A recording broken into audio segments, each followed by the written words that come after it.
Never alone. Ziaktu Basta Tlau. Nai zelon chang ruta doktor lo ma phone patula ron moturin khin ngal ro atiri ka riat chon pinun ni lerin khin chu audo churin thuna tang chon an thau chuka tui ka mom lai chu cha ka kot par chuak loin ka ziale mai ko do su pinun so thing omem ka ti ngal zata nai zelan so thing le na reng tak min ron pek chu sil fine ka ke thak son ka blala ding ron chonga room de hutin arti larzini ti soi thim yalawami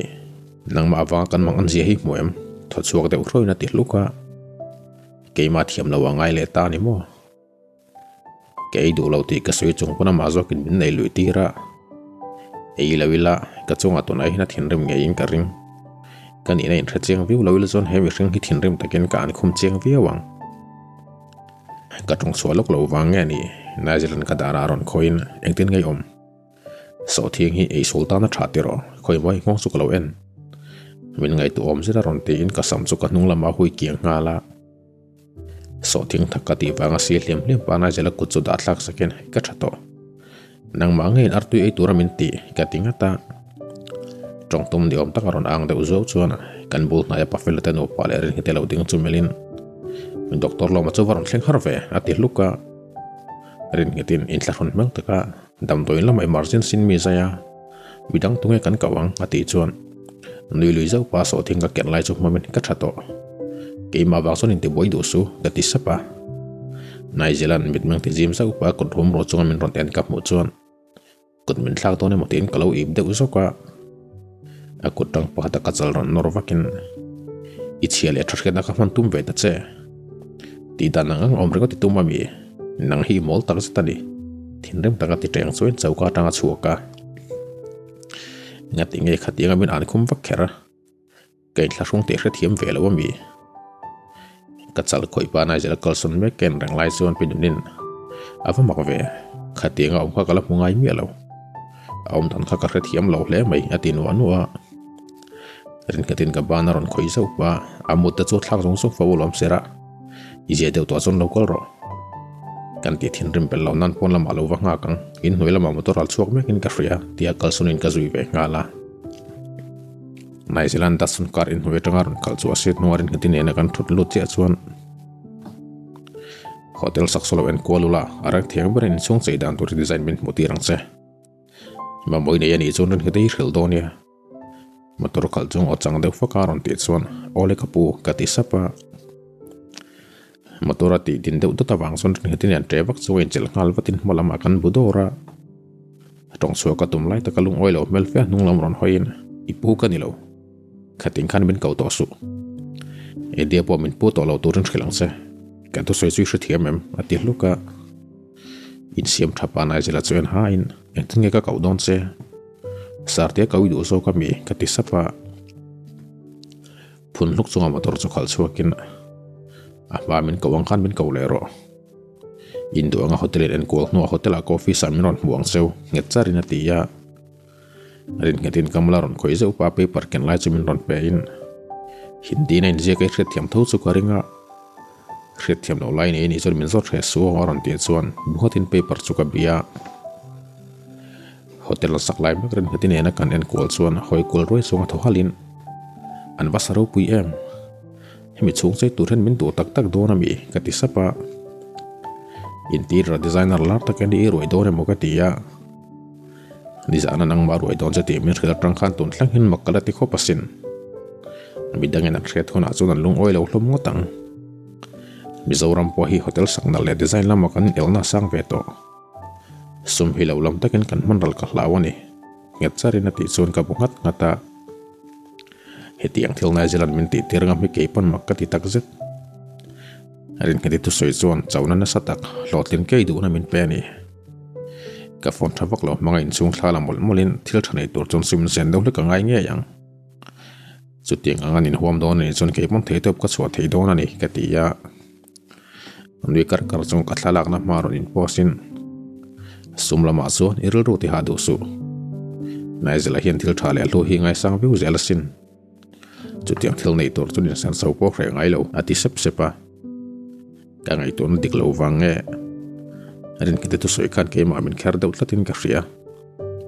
mai sa hat chunga hoison vatin alomom hle mai hotel an saksa room weekend call thengem ani lo pun thlak tal mu ka du ni engtin ngen che ti khet ma saka duwa kati sapa nakina thlak atang en donia arum ro kom lem lo ka khilava am soni dole en thau donia sara hetil hi ti thei tak tak ang mo hotel che hi chu manin che ang ani lova mi pui hip thei turang ber siam ngai sia arin khatin lo ti chuan ka khelo le ka tira ya arin khatin min ho por puina chu ka khathiam khop mai heting ang hotel lian tak sei ka du to samber ani thien tuna nai jelana nil ngam hola vin min ti tira ka hu por leta siamo man in rin tona ka mamoni nai jelatan mai ni lavin ki ma ko ngai tak le ka meng that na turin ka ting hei turani chan lama nai jela office hunga rin hatin ene kan lu chuan nai jela bula mari nai lo thu rengin engei ron ti ve don ina le le ta che alo ti vin lara mari nai thu sui ngai poi mo lo ti kheta karon hoi chuakin in doangin in call theimo sera hetil hi boi pui chu chu solai to kan sui mang donia ti room kil khata to kan in hon dalam chu ko ken laptop ko lai chu bi ngala mari nine phok te taka nai jela chu anin nai jel he nu hin nge ti dona i room chunga yom tir ve dona mo oi sa boda wagna tlan bo hlawa mi ti room chu tamen ron bel chon kan ner soka nai jela no pa ngai taka interior designer ania kan hotel sakso design don marina na kan thola hi chon min ron sar boi follow te idola theng boi chunang mai lo jin mai ro ati chuan marina chu thut na tang ron thawin nang no hin kan hotel hi design angamo kapa bula ka khil don kan chung coin hotel sakna na sum kan sena sajia chui hret kha ani yang thing tlang mo lo token kan hotel hi ro pui takina so theilawang ko vin zeta tiamin ron kokin thing tlang lama ho level leita na thang ati hlara marina thin rim veu nei ka hriat thiam pui tak zet ngoi ring ke bula dingin ka kut chu ka hum ru vak rengota marina ka thil ti aron rol su serai hi voi khan ma khating khan tila to lawang se idu lai pan hena zon india ram interior designer thiam ber kan roi dona ni ti par hil ngal ro nai zealand othum bul le mel changzet maya ron ti chon kalo ib zok zoka marina kan yang thi ka hlau tak zet kut khal na wa ka ding chu marina na zeta min ron nam chor pain mol lutuk kal ko an ding rengai lo o vin zeta tin ru ma tanga chuak ngala min nam dora ni ti le min khlo pela chon kalo ring man ve deu tur chuata ka thu sop nei churin gatin min ron kai thau pa in so na em ati chuan kamong so na lai chu khoin na la ve ka ti sapa aruk tak chun kamong le ka kut vel chun na ro veng veng dingil pa na jela lam ka hoi chuan na to kan bulak bui chip ma ka lo ding ronin rom zatin min lo mela ren kitin othian khara sar hotel thala ka computer mi sara hian tir ka lo tuma ati zo rol chuan do kana glass na win hong su kan ma zo na chon ron bom ke chu ya rin nget chukla kong ka sron khar tharo ati khuru khura ke hian ti dik lo ka nei le ta mi ngatinge ka chunga hian thin rem fo mai le chuta no ke chu hlau thong ru taken ken reng line New Zealand engang mi hringai ni du do koi pharthini ami eng wanga khati ka ngoi renga ngei ni ha chang thel ra bra pa ka ma zo na ron ding chuna ti khuru khura ka chil lem khol pa New Zealand mel chuanin marinai khanam tlu ve turin min du mia anin min nam tlu ko wang khan mi zong song koi pharthei ka ni kherlo ka ti hlara min chang su nang hian min ti thin rim hle ani ma di ta na thatur poi khelo khoi moi kut kha te ka kut so na lam churon ban chuan teular pa ka kut chulak son tumina ka ta na tha chu ko hre bok ka ngoin tong turin min tia ka dule ka changang che ka ti hlak hlaka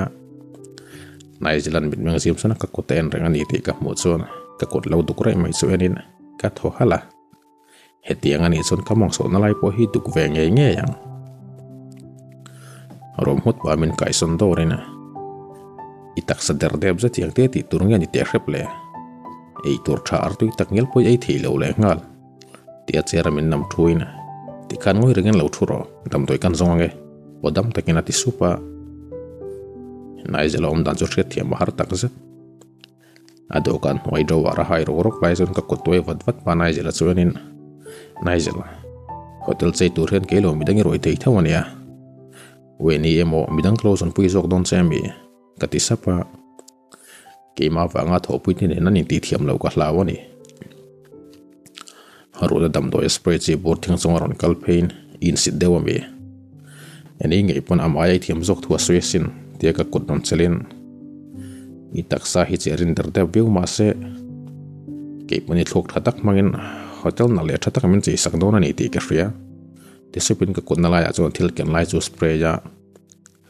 nai zala hen min ding hle ni ti ka ria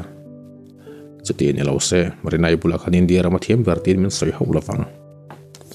imong khang tin ngeom spray anga yim pa ngai takaron ti chuan kalu thing lang nakin angai lo yang tin maom lo ba ka thil dang ka boi pui hi chuan ka taksana hi kre chang to ngai lo hrim hrima te ka kot phar loi chuan ka thuna tura ti to kan lam chu melin milem zena tur paper le pencil pa ka rong kama modona ka ti sapa ka mazon ala ding rang chunga min ron en wangin iwa makre we ikut na chung kan thil zeito mamu nak to ka tang thok tan do ni aron ti chuan ka kot chu ti chap anui sang ana hleinem naizal min ren ange hian ke point thata ka hotel chung su chei ka du sum lampang a buina lawang tiro ka ti sanga a mui noi lo ka multlam te om su khoi zeu pa dar san akin lo tura ngai ro thing puin ma support te ang e thil nga yei du ati dam thluwa ma a melan dan dam tarui mai chu mon om tak zet ka zom sol zo kang ti po ka lau lek lek zo ka chan lok lo wang ron kun niamin lungai su ka ri dang se i poisa chulak sui du viaw mi ati supa kalu bungat pa na jelamit mul er sang le nar zum thatak mai chu enin yang ma poisa kol lai ka nei lo bolom baka i na thona mu chu ka ta na nuam lo i yang tin nge rampari ten hena ka thil min ron thona tur address ka khilang ka tirata anar tum dat pa ka samaron toy thur chemin i thloki soi haranga ya ni hi kaina thoni ni omlo da min tho sakani ti hruyang se in noilam ATM bota omang rampari te chukon office address hildonia tina kisuka kasam sim thapa na jela melan dan no pang che tak mai chu mokti taka en hain kasam nok to sa te reng nen ikit nok le zon min ti don zon hamburger le coffee ka du ka tingala fo chak mel zata min an wanga ni kha ka toi thur thutak par khana ti pa do kan phone om na lam chu pan phein hamburger pali le coffee no hnia cha ngala fo chak mela ken po ka khelo a khosa je hen kerl ru ti boi tak zeta ni ka thuna ta thau chuk pa hoi kolin nau ke so quantify ang an rap palang ka ti chuan kalam ron hoi pa lu ti kang se thu hle le te helai muna hin midel tu manom lo an rap lawang tin do kana bel chu met ngal zeta in thlar hun mel takarin ngete kong karon pen lu chunga min ron en ka mu chuan nai zealand so te fai tu river on lutir harve ti hutina thutna chera chon me mi chiag na thutla noka karon kaltir ngalange ti boi du ri lo karinga arin ngedin min ron izo pa ti chuan ka thutna ta ka tho chokin ka dokan turlam ka pan phei ngala irin thuin thil kalpui vaksu nai zealand o changfa ka ti chuan rin ngede chu ka ang de uza walu thingna ka muwa tong suwa chak le ni ti ka hria kalam ron hoi pa din na bul chura no ke them chu ko zawin ro matang son ang ba soi la vina chuk ngal wata nai jela chu nial vaccine ni lo ti hre chiang to hle niang ka thut nga ya mai mi chiang a thureng chu na ka tho ran dan tur ka ngai to lai chuan nai zealand coffee hi dai zo do na ni aron ti chuan meng chuk ngal watin ka ma zon chera nai zela coffee no dom chu ro thu doi mai chu ken ha a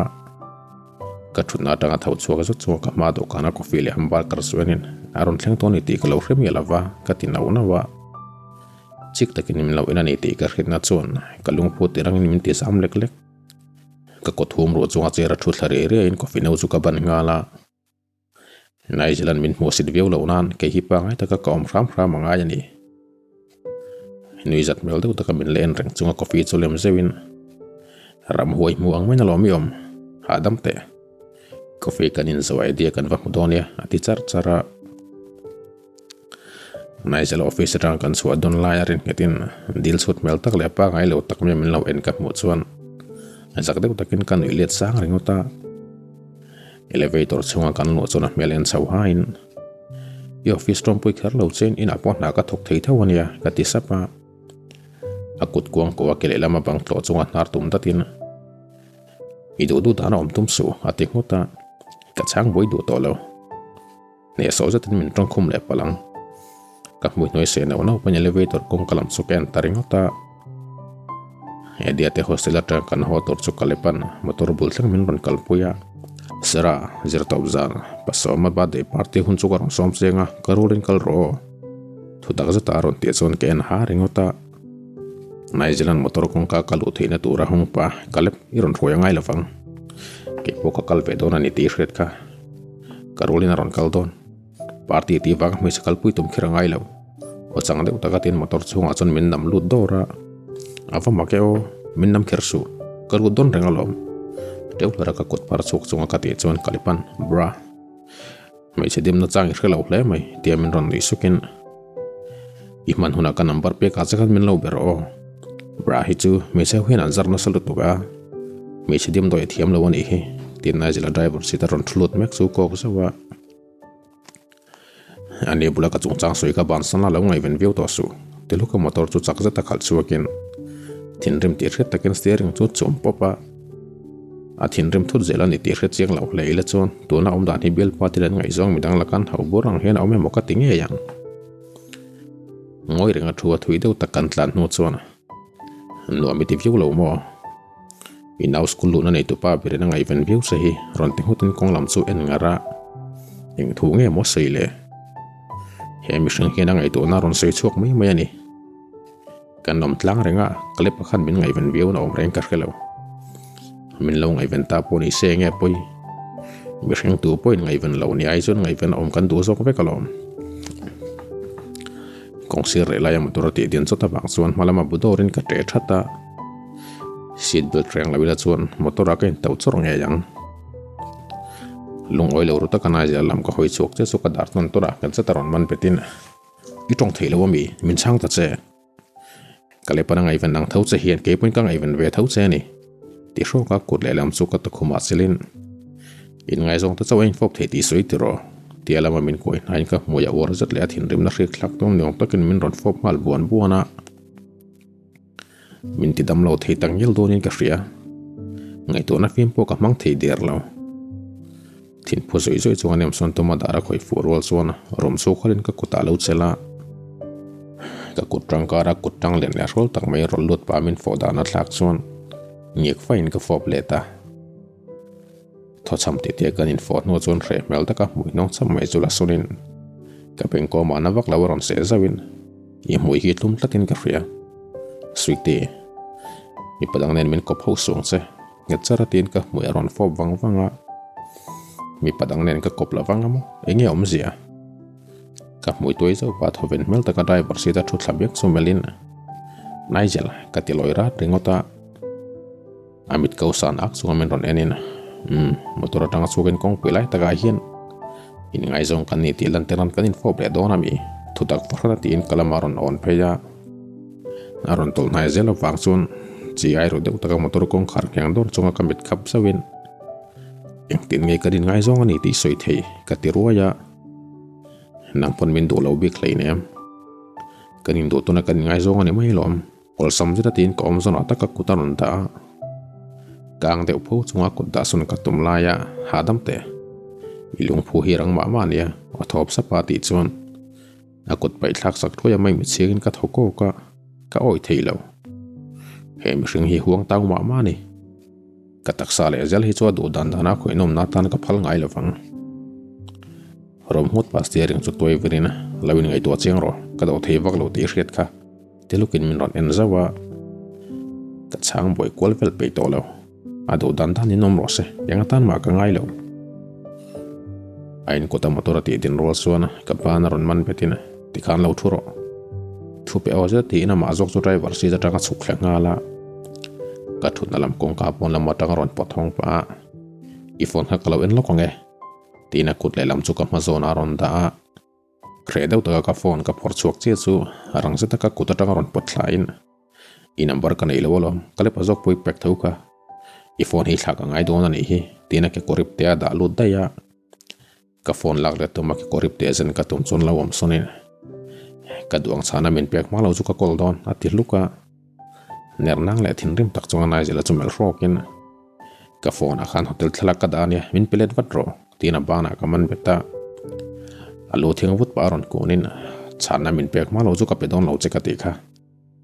pafilate no pain makti mel kan ron en reng chenia tisupin kan sir lampang chu mel zawa kan pia deu pang parpot pakhat pula pafilate no pala ka mo chon ner nang in chung lama ka luta ka phone min pek let ma lo chu na ka thok thei ho lawang a try ke pon ka dil le tom bik lo karum chungain kal nanin kongka chu ka ngiang wanga nai zela hin bol kul mai the moment ti mi ani leng kan bik lo anin olsam jata ngai zong ni tura min duna ka kapom ho lawang ngai zong tur chun in riat chen ton masaka ngai ni in ka ria baga ka pasal tur chi asin ngai zong ka tum ka samain ke ga fakina serai du lawan e chon na jela chungchang yang mangai to som to su tin kain rila kanu khan kanu nau bula in thil to na piak ni tha zong le limom zong in man tu mula he khovel hin no min ti yang ati ni kha tun ma pon phone nei le vinalom ka khosak reng ni ka phone nai jilan min lak saka wang hen ka khosak le ka thil ti na hin ka boi pha tur ani lo nin hi lai mai nai jilan ka phone min kol sak to chana pe ka tum lawang boken ka phone dil le tum na ka nei ho lo chau ka nei ho chang la office na thoka ka nom lai baken kanin mungai lo tlu ka ni hotel cheidan to room hanin room aken kal nan renga atulte a bag room ka chu san ngai lo tuk thun kan nei lai nai zealand to kan hoya ka kheron topa I thil chu lo thleng don ania puyan in aron dang irum so chung lama kal to su thupe tak mai tin min ron en renga kan choi lai piakin voi thum vel chu ka ke min ron tlo ngei ngei haider ka to ma piakin min bezom zat vezi ale ngal eng wanga hetia chim om taka min ti boi fo nge moni le ngai zonga tan ka dulo ni tin khathiam vela mi bol mga bokbon le samtong bai pal ka hop che atia ake sei ta kangal ron tloin lom thutal min khlvero I phone he kala kol reng dona mi ati ngota pinun ne le pa fela nu zen sum mel ta kan in en ka mu chon na jela sundar na enin kalome ka phone chui du chen chen kol ro teng tin ka thut na tang ka thau chok ngala ka kut silaya ka kiang aron dingin zanin kha thei kal sung che ati chon en du lavina ka mon lavang hotel dang en kol ka duwa en ti kang e karon hodong te po ka soi thei lo tin ka kut ka hula anar tum dat pa kut silin in ha thodan reporteng ma min la mu ho lo chakmala marin tinen hotel chuan kualula dar khat office aron thlengang che in ha thodan kim chang taka hret ka duang ti hutin chauka tang chuna chuak nal nala ka phone kol tat lo sela chuan tunai hin ha tho kol samsong nge yang mole thin rim tek chuan ai jela ken zui reng lai chuan pa felan nai jela hi no pang chia so reu mai sera asani khlo mo alo ti chuan kalu thin hrebik lo aril rula puitling tak tak lo ti na nia ti sapin ka kalsona mai jela na rich hotel kota motor tin ti rol chon hoi kolin engi kan ti dona ka ti ha a kan malo karin heti lo ding chu kok zawina hotel en koli du thui soika heta tangin en kolanga dar khata office alo le tang che chukwa dro helai din rang hi ka du ho lawania ti a konina phun hluka motor tang ka chuklak rol chakja ta tlan chu chu mak takin ken ha reng ringota arin heti ka bula ron dingin inin kara hian enge oma a driver puya motor khaltir la pina mangotina khalji ale ngal hotel en kolpui tur che min ron thilpon bidang tu ma be khotlai lawa kan ti tur te zo thui turin min thilani alau ti chuan kan nunglo ka tang mi che pakhatin arin het I thian noi khoya mi nge ka va mungai lo ve tuna motor tlan liam che khal tu kanai jelani tero tin chiang se tin min ron ena arin hetin ka kutaron chelpa serai ni hi hotel chei tu turania nu zaute idam thamo ni sang ina tia serai mo ka fanu ma moi te khan na jel ne ko sadun tian soya ihmelian zoni pa ngai veusia yang tin nge nu pa ni silawai ko sakpui thei zo bakti mel fe min en sungna ti lang langa a orola ring thle mai kan kianga ve wakta chon makti takin min en hlomani ti ka ria zamna nei bi khawla va en letin kan na wa ko sadun kan nia ifanu ta chon diklo takin min lo soya ni mel na thotur kan ya kan kalsan phot ma yak cheo pa ngai takin ka tisapa kan kalsan rola anasat mel le mai thing tlang mi ni wang ani ngati ri ka riat chuan tho chu khalin ka hmui ka pet fan fana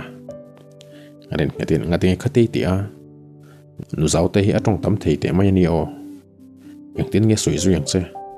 ama wang ani ngai jela po chak taka tlan ngal mang an mel deuh taka ti chuan adu dan ni min soi ro se poi ka tilo ani thu soya wanga boina chan turang ma ka nei hleinem ka tinga ta mi ho hian thingtlang mi mon ti hlom se sore mi ho hian thingtlang mi mon ti hlom se ani mo ngoi ro engte ka emaw kan school kal puiten an reunion kan nei le nge yang ilo kal ve nge do ni anom thei ru tuk phuro de utaka tin hotel chunga chun min kai lu ta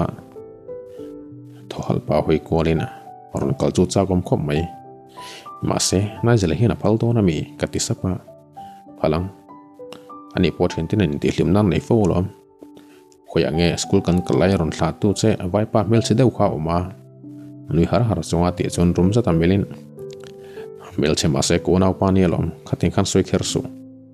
i phone a khan thla min lak sak thengem katinga ta amit ko san zo pa phone pot chuakin kan thren te khadan hlau thei emalom phone ni verin kha khongai a i siam tirami ati chuan nai zilan min lak sak ka thina tirum tak zat ka do ram mangai boxi ka ti luka andar san nau pa ka peng bularon konin soi the chu kan ei mi alo ma se nai zel hi kum thum chung ka ron ve towa ai nan sei pa ngai lo ti ka fria sera me chitam ta kidan ngai zonga nang chu office hu nga om tir chene i van nei je hi hriam aron ti sara van nei na ka ngai velo in next step na ka ngai so ka be ka tang le khabu chula chukin ka dong thil ka chin chhia zunga hotel dang chi da na che ve ka du lo thil thar le mi ti hadam thiang bera chei ka du ni hotel pa na kan englai me ka ring ti phone ron re ka pick up no chuan min ron ani kha sarina bidu che ten loudspeaker ada hal zata hello ka ti che chu mai zela tu na office la maron le toro thu pe o zeta te in phone chu da ngal maka dar khatik da min som pangal oma eng wanga tu na office kal tur thu min pe nge mo ni le mi noi chi thei ma ni phone ka pe let parin ngetin let watang min thin rim khum mai atu soi hi chu nel chi ni lawania keima kal ni la chon khating khan min ron tim ya lawang pom zanei deu taka lo te chon kaner sok rengota office kong ka pen lo rola na jela do kan ma lo dinga sana bun lai bi za upa minute khatin ron tlai eng thil chenge mon wati te hreple in ti hlem tura kalini lo ti shrem bung de ud tin min ron pan pheya kapia katanga kale khabu por chuk pa na jela ma lekin traffic azamolom kan thianga man men kan ron let ka hei ka thil ti to sa chu ni hi kala zo lo deu a tho tak tak khuna chon min pui tu tur bidang kama monwal don ania ka ti maka anar tum dat pa kale kha ken lai churon potlain nang mani wang nang nama ka thok theilo i do kan chunga soi phone thar tur ka dania tulawa phone khoi mai song se delukina do kan lama let ngal vuta kan story te ngai nom tia story dang ngai nom tak tak ngai thak zel tu chuan kan channel hi min lo subscribe sakla notification ka on hal bukla athar kan da piang i muzung song theyang